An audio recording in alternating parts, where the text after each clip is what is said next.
Assalamualaikum warahmatullahi wabarakatuh.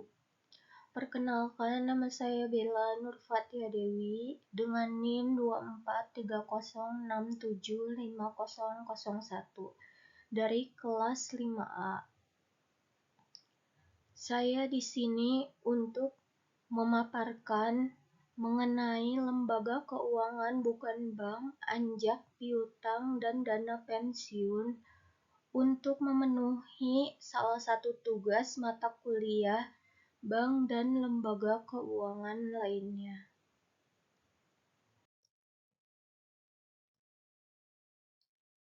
Pengertian anjak piutang. Menurut Baron tahun 2020, anjak piutang atau faktor adalah agen perantara yang memberikan uang tunai atau pembiayaan kepada perusahaan dengan membeli piutang mereka. Anjak piutang pada dasarnya adalah sumber pendanaan yang setuju untuk membayar perusahaan nilai faktur dikurangi diskon atau komisi dan biaya. Sejarah anjak piutang. Sejarah anjak piutang ini telah dikenal terutama di daratan Inggris dan Amerika Serikat. Sebutan pertama kalinya yaitu factoring. Sejak 2000 tahun dipergunakan di Mesopotamia. Pada waktu itu masih dalam bentuk sederhana. Pihak faktor biasanya bertindak sebagai agen penjual yang sekaligus juga sebagai agen perlindungan kredit yang sudah lazim dikenal sebagai general factoring. Dan seiring perkembangan zaman, anjak piutang berkembang sangat pesat terutama di daratan Inggris dan Amerika. Pada abad ke-19, lembaga factoring perlahan-lahan mulai meninggalkan sifat keagenannya dan mulai beralih sekaligus berkonsentrasi pada pengelola kredit bagi kliennya, seperti menjamin kredit,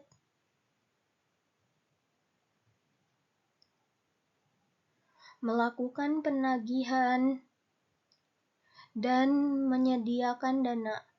Berawal dari hal ini, terbentuk suatu embrio bisnis anjak piutang modern yang dikenal saat ini dan menggunakan sistem hukum yang berasal dari common law.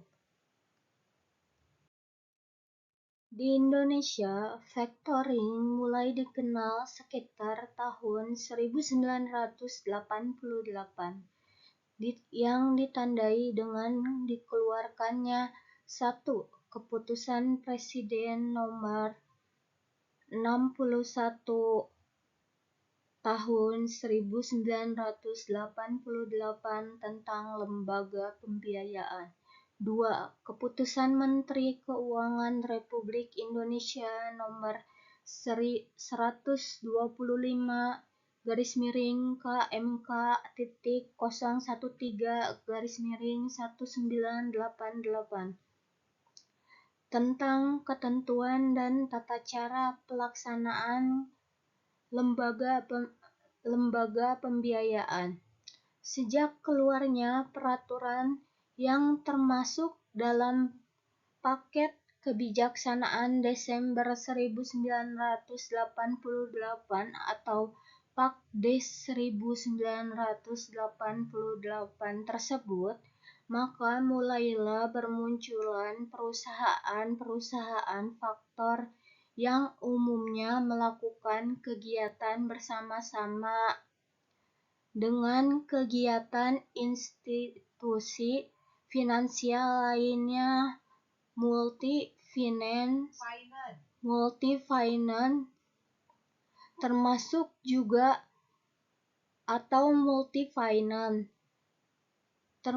juga melakukan kegiatan leasing, consumer finance, dan lain sebagainya. Tetapi ada juga beberapa perusahaan faktor yang khusus bergerak di bidang kegiatan lembaga factoring saja. Sesuai dengan buku hukum tentang pembiayaan dalam teori dan praktek dari Munir Fuadi SH MH LLM. Nah, bagus. Tolong diedit. Nah, bagus sudah itu. Jenis dan mekanisme. 1.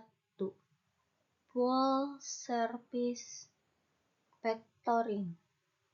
Anjak piutang jenis ini memberikan jasa secara menyeluruh, baik jasa pembiayaan. 2. Bulk factoring. Anjak piutang jenis ini memberikan jasa pembiayaan dan pemberitahuan saat jatuh tempo pada nasabah tanpa memberikan jasa lain seperti proteksi piutang, administrasi, penjualan, dan penagihan. 3. Maturity factoring. Anjak piutang jenis ini memberikan jasa proteksi resiko piutang, administrasi penjualan, dan penagihan. 4. Invoice discounting. Jenis ini hanya memberikan jasa pembiayaan saja, sedangkan jasa non-pembiayaan sama sekali tidak diberikan. 5. Advance payment. Transaksi anjak piutang dengan memberikan pembayaran di muka oleh perusahaan anjak piutang kepada klien.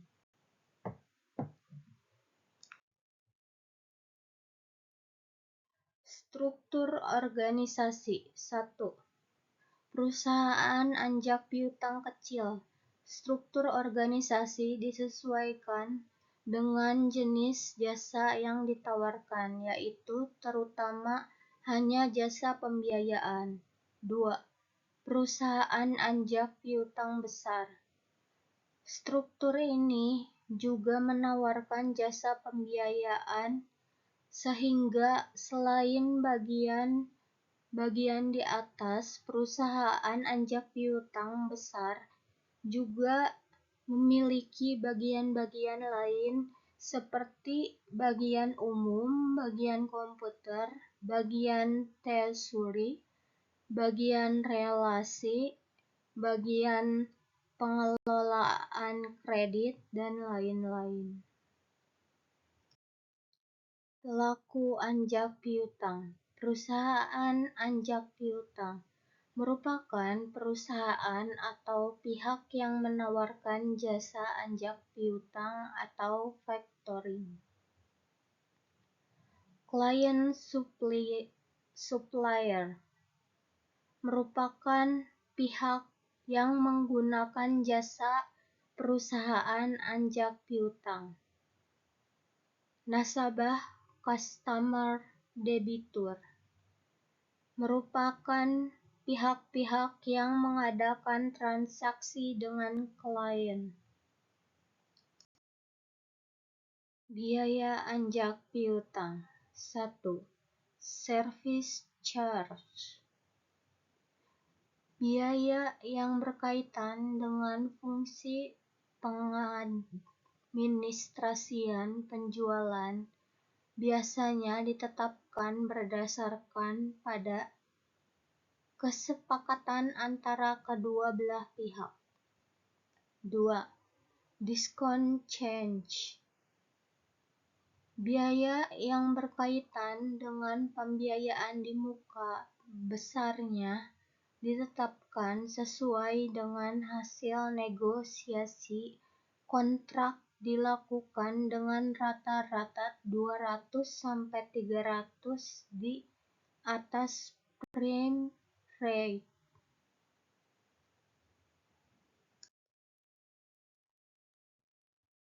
Manfaat anjak piutang. 1. Meningkatkan arus kas. 2. Meningkatkan resiko kredit.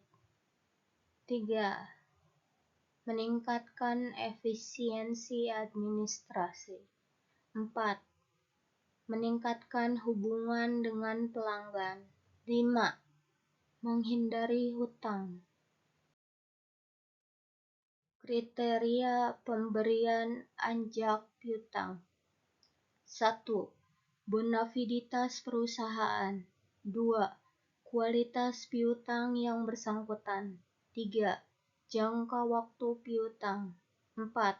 Besarnya nominal piutang. 5. Hubungan antara yang berhutang dan yang berpiutang. 6. Karakter dari kedua pihak yang bersangkutan dan yang berpiutang. 7. Nilai agunan yang cukup atau apabila diperlukan. Penilaian anjak piutang dan klien. 1. Kriteria penilaian perusahaan anjak piutang, yaitu pengalaman praktik dagang dan industri yang dibidangi, kualitas dan kuantitas manajemen kredit, sistem informasi pelayanan klien maupun nasabah, kemampuan menyediakan laporan-laporan secara akurat, dan kemampuan permodalan sebagai antisipasi. 2. Kriteria penilaian klien. Riwayat piutang Maret minimal 3 tahun sebelumnya. Prosedur dan manajemen kredit yang dilakukan. Tingkat resiko kredit macet perusahaan klien. Karakteristik customer profile dan pola pembelian, kemudian prospek bisnis perusahaan klien. Perbedaan anjak piutang dan kredit bank. 1. Penekanan anjak piutang adalah pada nilai piutang, bukan kelayakan kredit perusahaan. 2. Piutang bukanlah suatu pinjaman, melainkan pembelian suatu aset atau piutang. 3. Pinjaman bank melibatkan dua pihak, sedangkan anjak piutang melibatkan 3 pihak. 4. Kredit bank menambah kas pada aset debitur, sedangkan anjak piutang tidak menambah kas, hanya memperlancar arus kas dengan menggunakan piutang. 5. Kredit bank jumlahnya tetap dan memiliki syarat perlunasan, sedangkan anjak piutang menggunakan penjualan kredit menjadi uang tunai.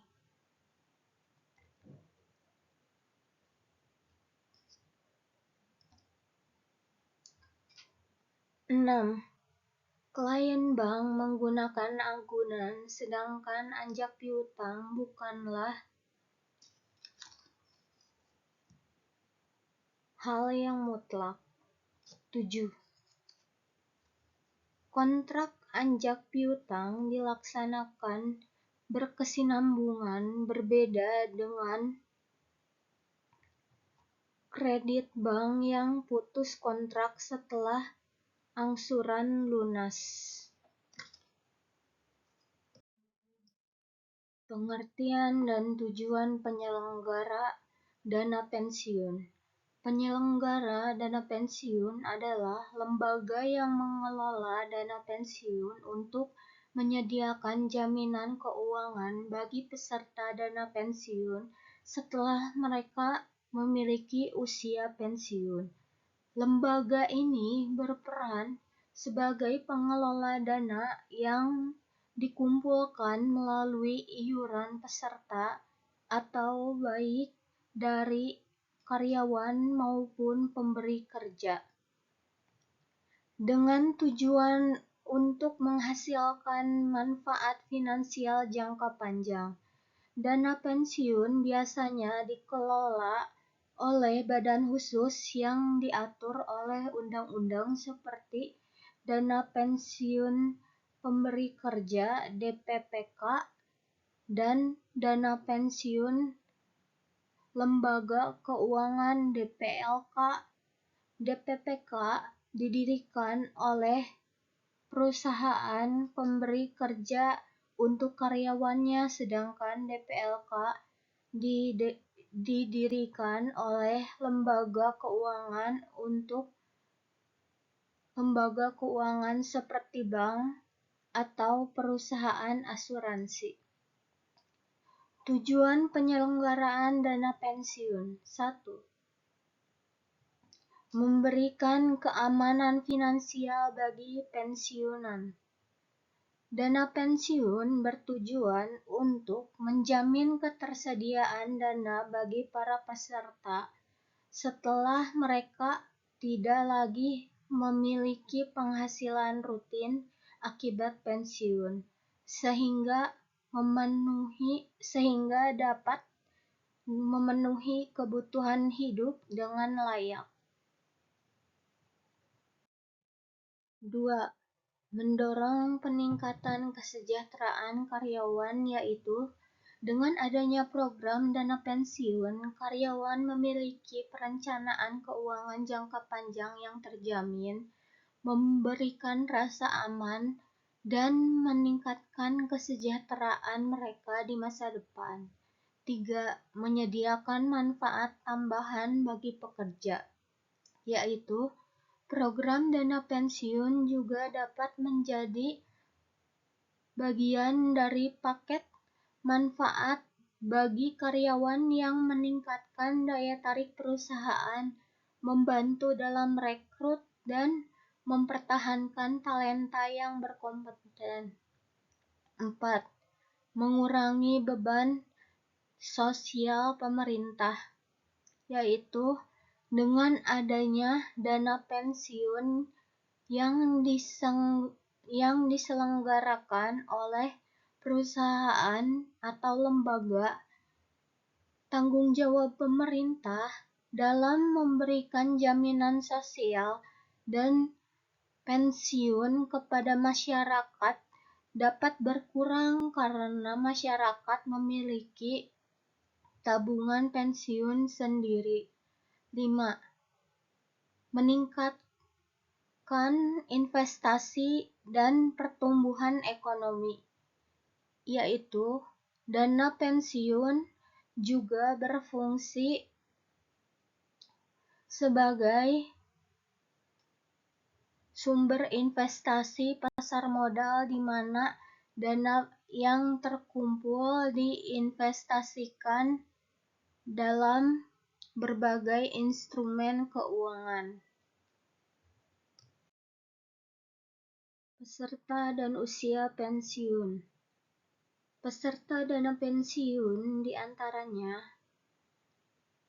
karyawan atau pekerja formal, yaitu karyawan perusahaan yang berpartisipasi dalam program dana pensiun yang diselenggarakan oleh pemberi kerja. Program ini biasanya disediakan oleh perusahaan untuk memberikan manfaat pensiun bagi karyawan mereka setelah pensiun. Pekerja mandiri atau wira swasta non-formal, yaitu individu yang bekerja sendiri atau di sektor non-formal juga dapat menjadi peserta dana pensiun melalui dana pensiun individu atau program pensiun yang dikelola oleh lembaga tertentu. Pemberi kerja atau perusahaan, yaitu dalam beberapa program pensiun, perusahaan juga memiliki tanggung jawab untuk berkontribusi terhadap dana pensiun bagi karyawan mereka, selain kontribusi dari karyawan itu sendiri.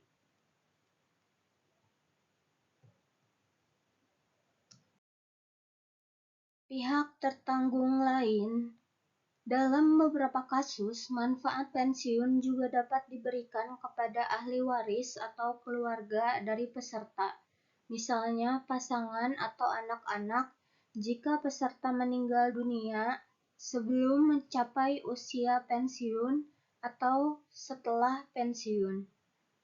Usia pensiun. Usia pensiun normal biasanya berkisar antara 55 tahun hingga 65 tahun, tergantung pada negara atau kebijakan perusahaan. Pada usia ini, peserta berhak menerima manfaat penuh dari dana pensiun mereka.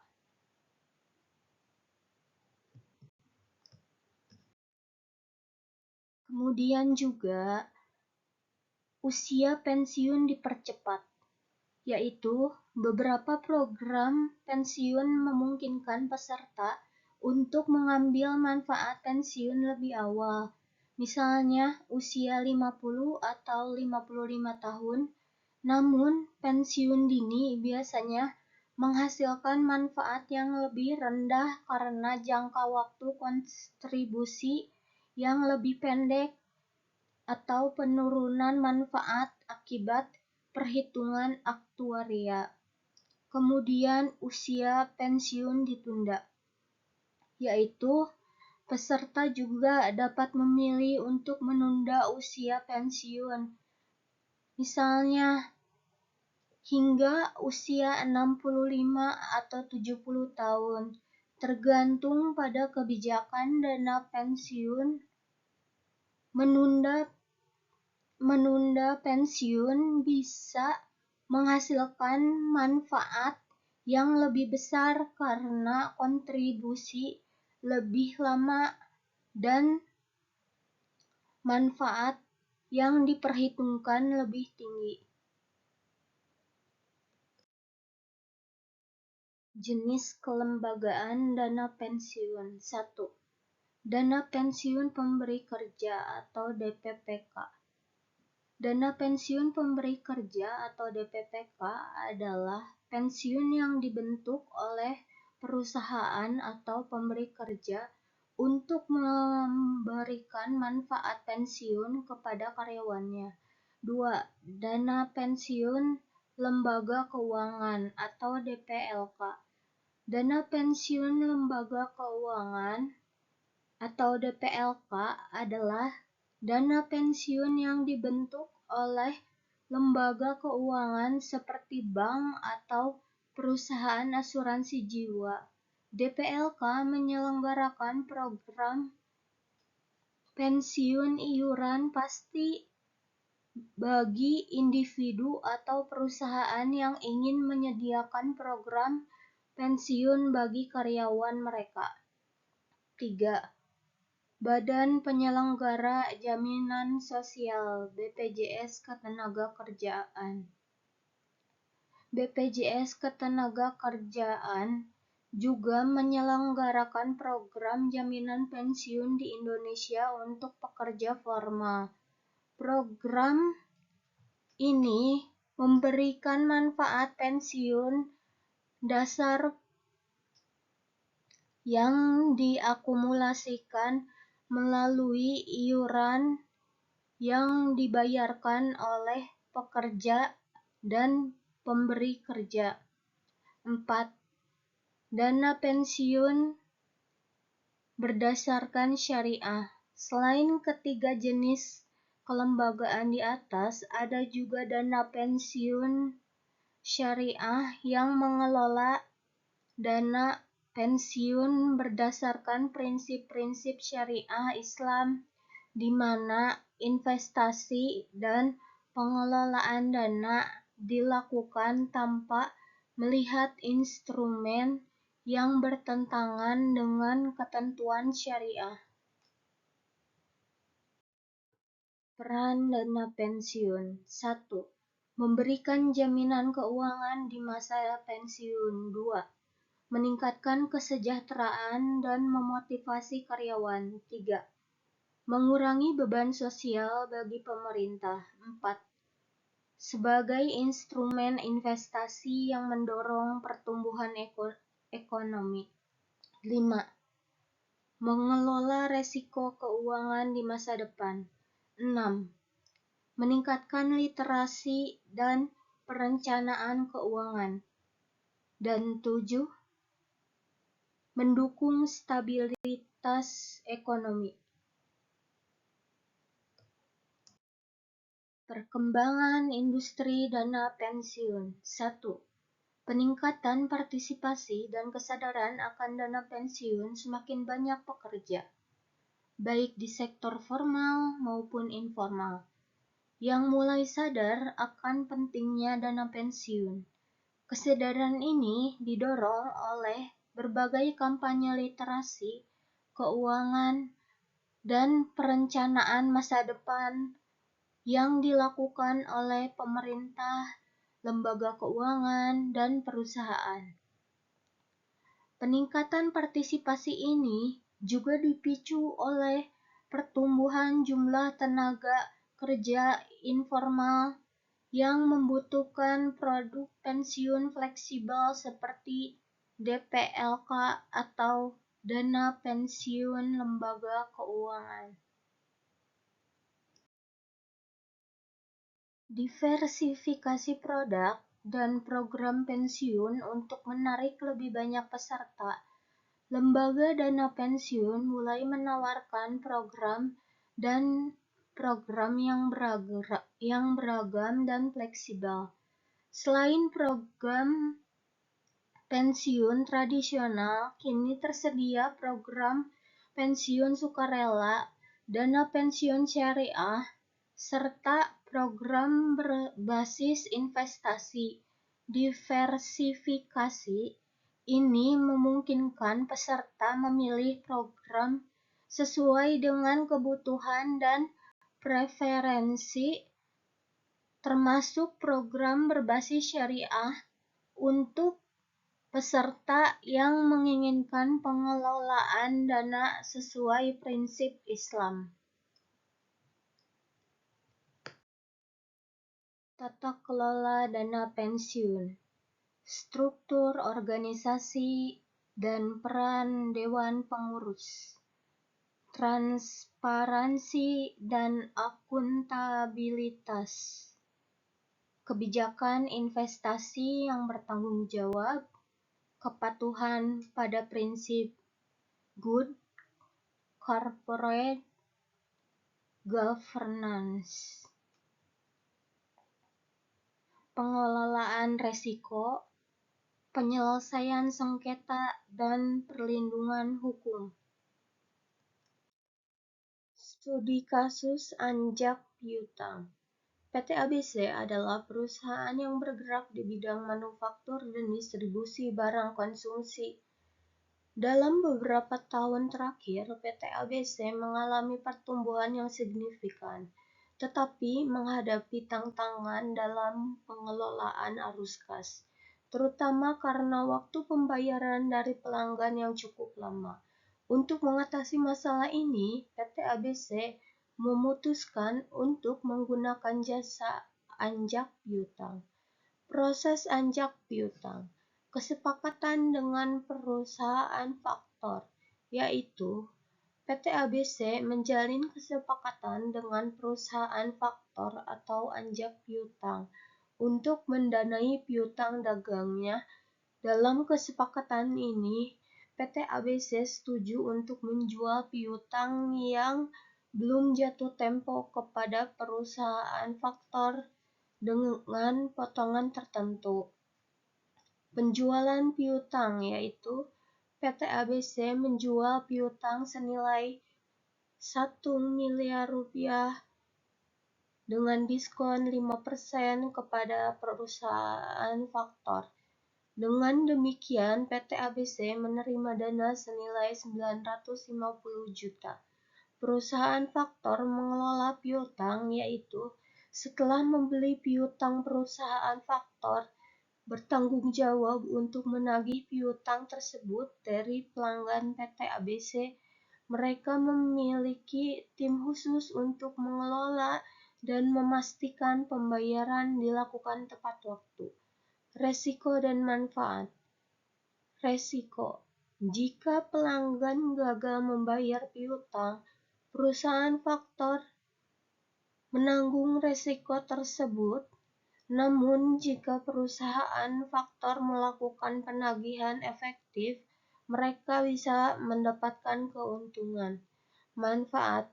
PT ABC mendapatkan akses cepat terhadap dana yang digunakan untuk operasional atau investasi lebih lanjut tanpa harus menunggu pelanggan membayar. Hasil dan analisa. Peningkatan arus kas. Dengan mendapatkan dana yang lebih cepat, PT ABC mengoptimalkan arus kas yang membantu dalam memenuhi kewajiban jangka pendek dan mendanai proyek baru. 2. Fokus pada core business. Dengan menyerahkan proses penagihan kepada perusahaan faktor, PT ABC dapat lebih fokus pada produksi dan pengembangan produk tanpa terganggu oleh proses penagihan. 3. Biaya dan efisiensi. Meskipun ada biaya diskon yang harus dibayar, PT ABC menghitung bahwa biaya tersebut lebih rendah dibandingkan dengan kerugian yang mungkin terjadi akibat keterlambatan pembayaran dari pelanggan. 4. Hubungan pelanggan. PT ABC harus mempertimbangkan dampak penggunaan anjak piutang terhadap hubungan dengan pelanggan. Perusahaan faktor seringkali menggunakan pendekatan yang lebih agresif dalam penagihan yang bisa mempengaruhi hubungan jangka panjang. Kesimpulan. Studi kasus PT ABC menunjukkan bahwa anjak piutang dapat menjadi solusi efektif untuk mengatasi masalah arus kas. Namun, perusahaan harus mempertimbangkan baik manfaat dan resiko yang terkait. Penting untuk memilih perusahaan faktor yang terpercaya dan memiliki reputasi baik untuk meminimalkan potensi masalah di kemudian hari. Selain itu, perusahaan juga harus menjaga komunikasi yang baik dengan pelanggan untuk memastikan bahwa hubungan bisnis baru tetap terjaga. Studi kasus dana pensiun. Dana Pensiun Sejahtera atau DPS adalah lembaga dana pensiun yang didirikan pada tahun 2000 dengan tujuan menyediakan perlindungan pensiun bagi karyawan di sektor swasta. DPS melayani lebih dari 20.000 peserta dan memiliki total aset sekitar 2 triliun rupiah. Sebagai lembaga keuangan, DPS berfokus pada investasi yang aman dan menghasilkan imbal hasil yang stabil untuk pesertanya. Tantangan 1. Fluktuasi pasar. Selama krisis ekonomi yang terjadi pada tahun 2020, DPS menghadapi tantangan besar akibat penurunan nilai investasi yang signifikan di pasar saham dan obligasi. Hal ini mengancam imbal hasil yang dijanjikan kepada peserta. 2. Kesadaran peserta. Banyak peserta yang kurang memahami pentingnya dana pensiun dan tidak aktif memantau perkembangan dana pensiun mereka. Akibatnya, partisipasi dalam program kontribusi tambahan untuk meningkatkan manfaat pensiun cukup rendah. 3. Regulasi dan kepatuhan. Perubahan regulasi dari Otorisasi Jasa Keuangan atau OJK memaksa DPS untuk menyesuaikan kebijakan investasi dan meningkatkan transparansi dalam laporan keuangan yang menambah beban administrasi. Strategi yang diterapkan. 4. Diversifikasi investasi. DPS melakukan diversifikasi portofolio investasi untuk mengurangi resiko dengan meningkatkan proporsi investasi di instrumen yang lebih aman seperti obligasi pemerintah dan real estate. Edukasi pasar. DPS meluncurkan program edukasi keuangan yang dirancang untuk meningkatkan kesadaran peserta tentang pentingnya perencanaan pensiun. Program ini melibatkan seminar, webinar, dan menyediakan materi edukasi secara online. Digitalisasi layanan. Untuk meningkatkan transparansi dan aksesibilitas, DPS mengembangkan platform digital yang memungkinkan peserta untuk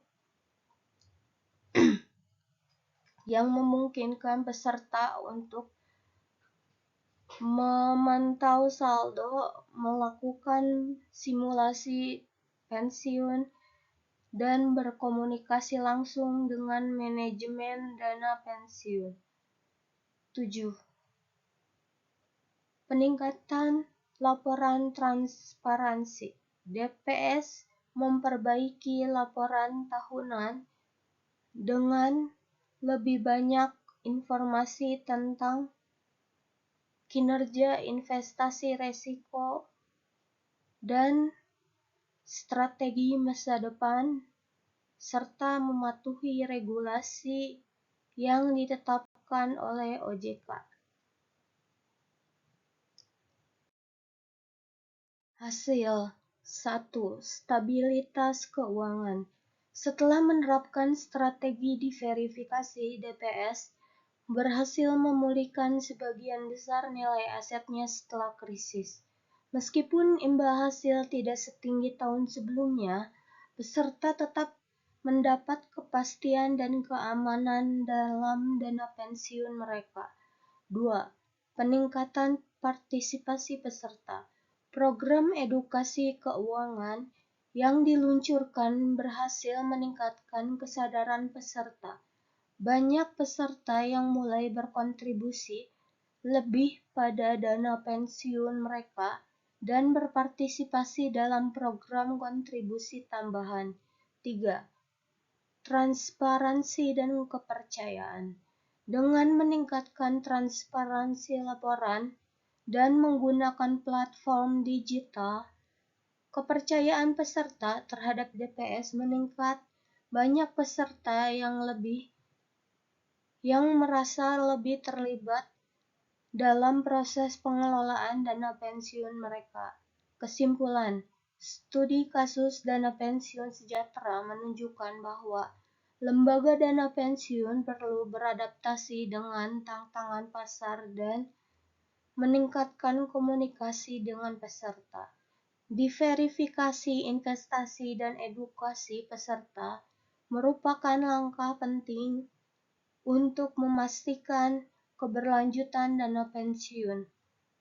Keberhasilan DPS dalam mengatasi tantangan dan mengatasi keterlibatan peserta memberikan contoh positif bagi lembaga dana pensiun lainnya dalam menghadapi dinamika industri dan kebutuhan peserta.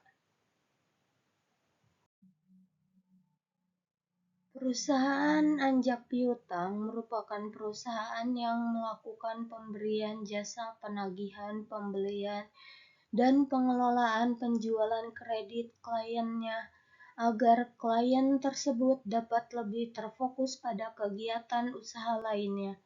Berbagai macam fasilitas yang diberikan oleh perusahaan anjak piutang semuanya didasari dengan mempertimbangkan faktor resiko piutang yang tidak dapat ditagih atau macet.